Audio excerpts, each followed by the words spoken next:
কিছু পরীক্ষার খাতা দেখলে মন একদম ভালো হয়ে যায়। পরীক্ষা হয়েছে 45-এ, ও 42 পেয়েছে। তো ইমু ওর নাম, ক্লাস 10-এ পড়ে, সামনে এসএসসি পরীক্ষা দেবে। লেখা খুবই সুন্দর এবং ঠিক যতখানি চাওয়া হয়েছে ও ঠিক ওভাবেই লিখছে। তো আমি খাতাটা দেখাইতেছি, অনেকেই পরীক্ষা দাও তোমরা, মানে খাতায় কিভাবে লিখলে আসলে নাম্বার কাটাই যায় না, এটা তার সেই রকম একটা খাতা। তো এখানে 1-এর প্রশ্ন, এটা 2-এর কোশ্চেন, খুব সুন্দর করে লিখছে, গ্যাপও বেশি দেয় নাই, একদম ঠিক। লেখাটাও অনেক বড়ও না, অনেক ছোটও না, এবং স্পষ্ট, এটা মেইন কথা। এটাতে 2-এ 2ই পেয়েছে।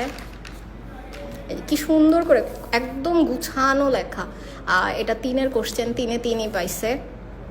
এটা এই যে এখানে শেষ হয়েছে।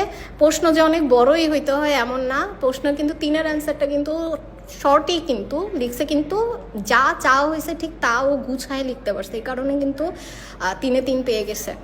আচ্ছা, তারপরে হচ্ছে এই যে এটাতে হচ্ছে 4-এ 3 পাইছে। কিন্তু এইসব কোশ্চেনে কিন্তু পরীক্ষাতে, মানে এসএসসি পরীক্ষাতে, খাতাতে, বোর্ড পরীক্ষাতে 4-এ 4 দিয়ে দেয়।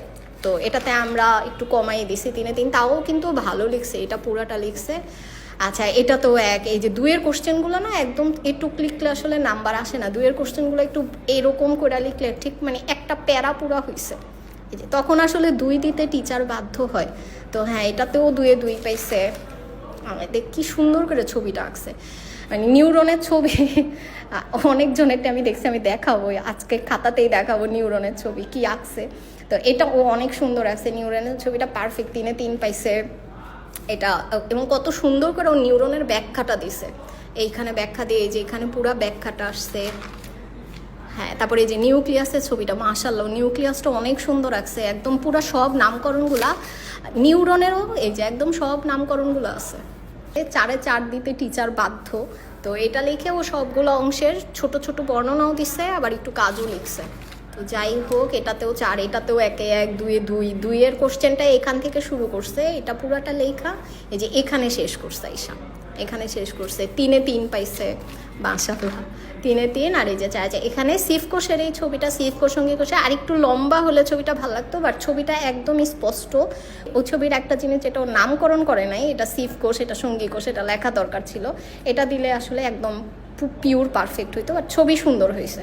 তারপরে এটা হচ্ছে 4-এর কোশ্চেন, এটাতে একটু কম পাইছে, কারণ এটাতে অনেক লেখা, হয়তো টাইম করতে পারে নাই, বাট লেখাতে কোনো ভুল নাই, লেখাতে কোনো ভুল নাই।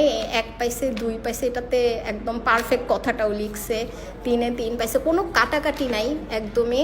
এই যে এই ছবিটা কত সুন্দর করে ও আঁকছে, ক্লোরোপ্লাস্টের ছবিটা, মানে এই ছবি সুন্দর হইলে টিচার বাধ্য ফুল মার্ক দিতে। এই যে 4-এ 4 পাইছে, একদম 4-এ 4, এবং প্রত্যেকটা নামকরণ অনেক সুন্দর করে দিছে, মাশাআল্লাহ অনেক ভালো ছবি আঁকছে।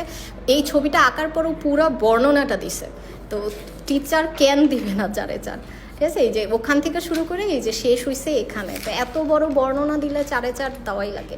তারপরে হচ্ছে এটা 2, এইটা হ্যাঁ, এই ছবিটাও সুন্দর হয়েছে, অনেক সুন্দর হয়েছে। এই যে কোষ প্রাচীরের ছবি, 9-10-এর পোলাপানরা এসব ছবি অবশ্যই জানে, যে নামকরণও সব করছে।